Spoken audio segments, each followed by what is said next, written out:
Okay, so you want to mine Bitcoin. Here's the strange part. Bitcoin mining is one of the only industries on Earth where your revenue is designed to get cut in half every 4 years. Not metaphorically, literally. The schedule was written directly into the code in 2009. It happened in 2012, again in 2016, again in 2020, again in April 2024.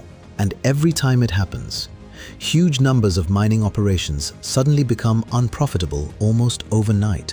Then somehow, the surviving miners often end up making more money than before.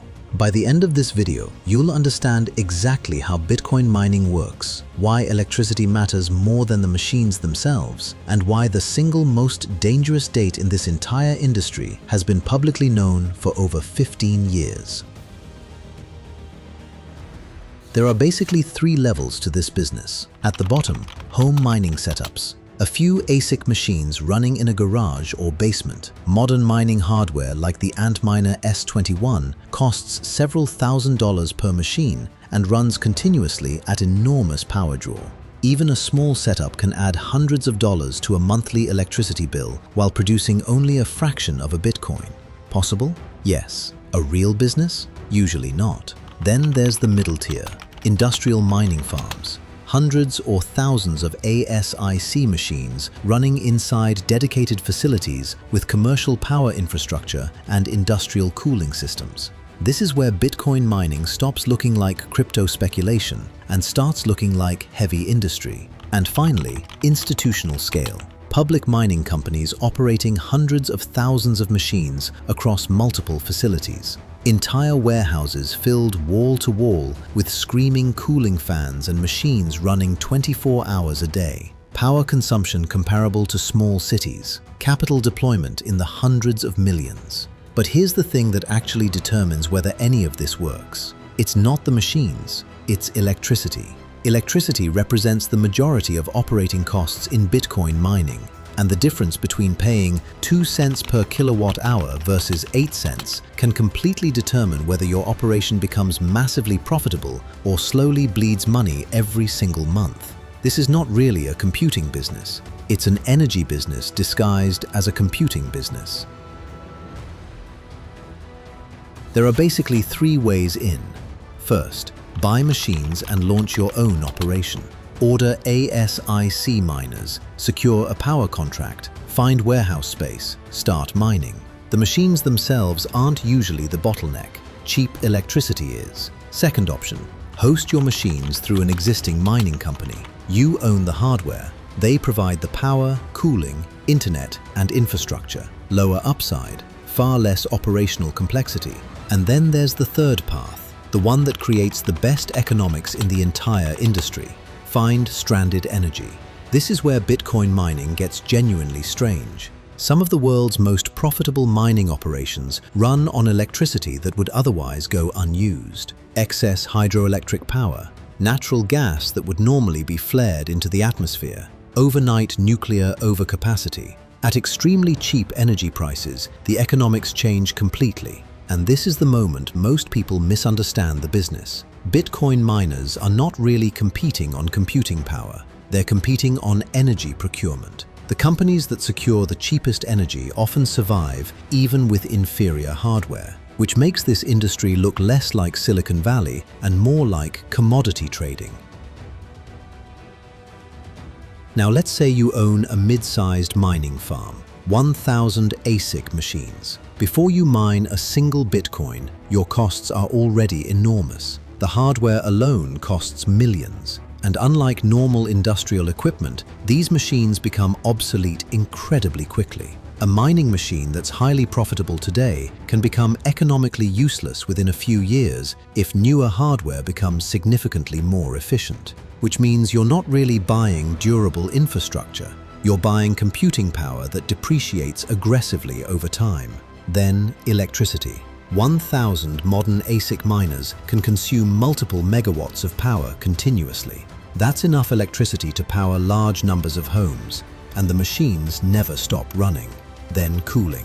Mining hardware generates enormous heat. Entire facilities sound like jet engines because of the volume of industrial cooling required to stop the machines overheating. Then staffing. maintenance, internet infrastructure, insurance, facility costs.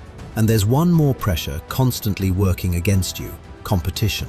Every new miner joining the Bitcoin network reduces your proportional share of future rewards, which creates one of the strangest dynamics in the industry. You can add more machines and still end up earning almost exactly the same amount of Bitcoin as before. Because the network automatically adjusts difficulty to maintain a fixed pace of Bitcoin production.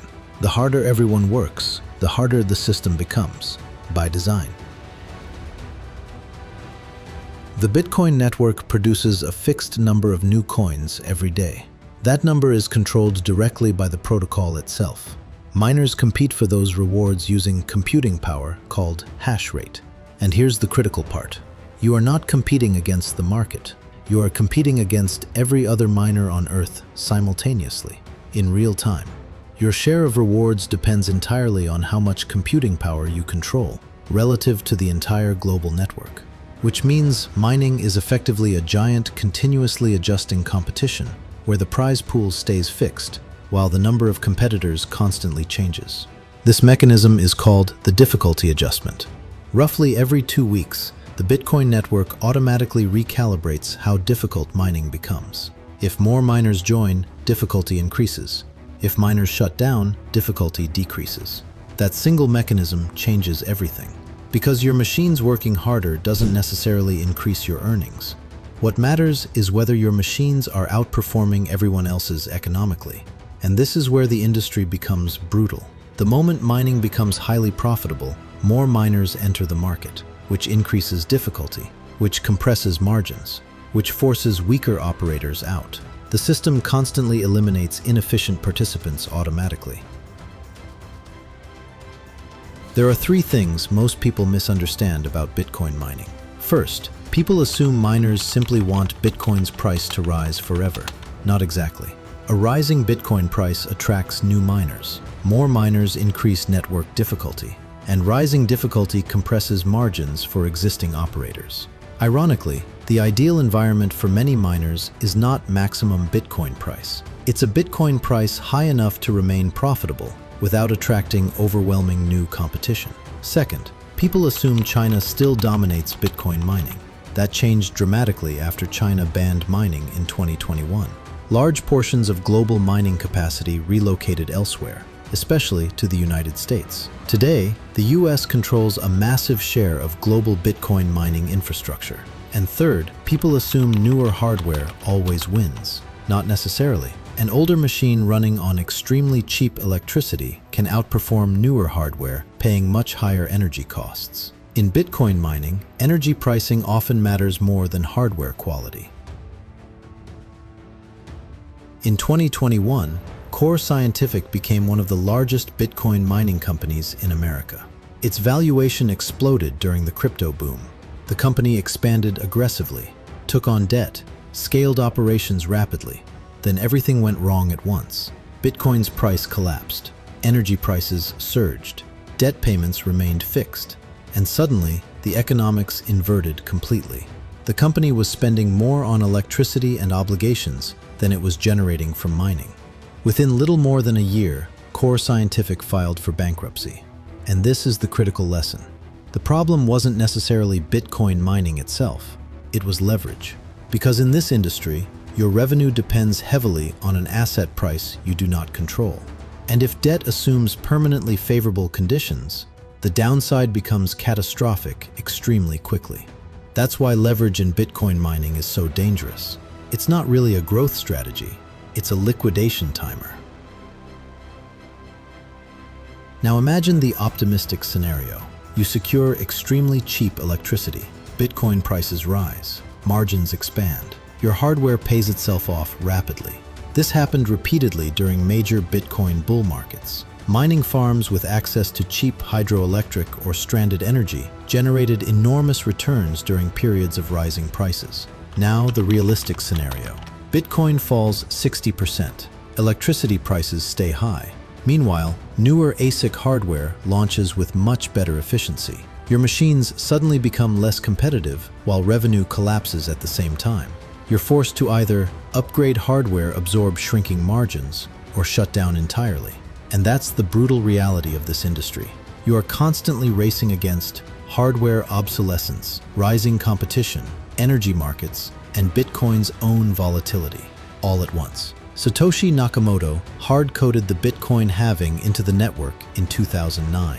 Every 4 years, mining rewards get cut in half, automatically, publicly, predictably. It's one of the only industries in history where the founder openly programmed periodic revenue destruction directly into the business model itself. And yet, billions of dollars still poured into mining infrastructure anyway. Because every cycle creates the same pattern. Weaker miners collapse, stronger operators survive. Competition resets, and eventually profitability returns. Then the cycle starts again. The next halving is already scheduled for 2028. The date is known. The revenue cut is known. The shock is guaranteed. The only thing nobody knows is whether Bitcoin's price will rise enough afterward to save the people mining it.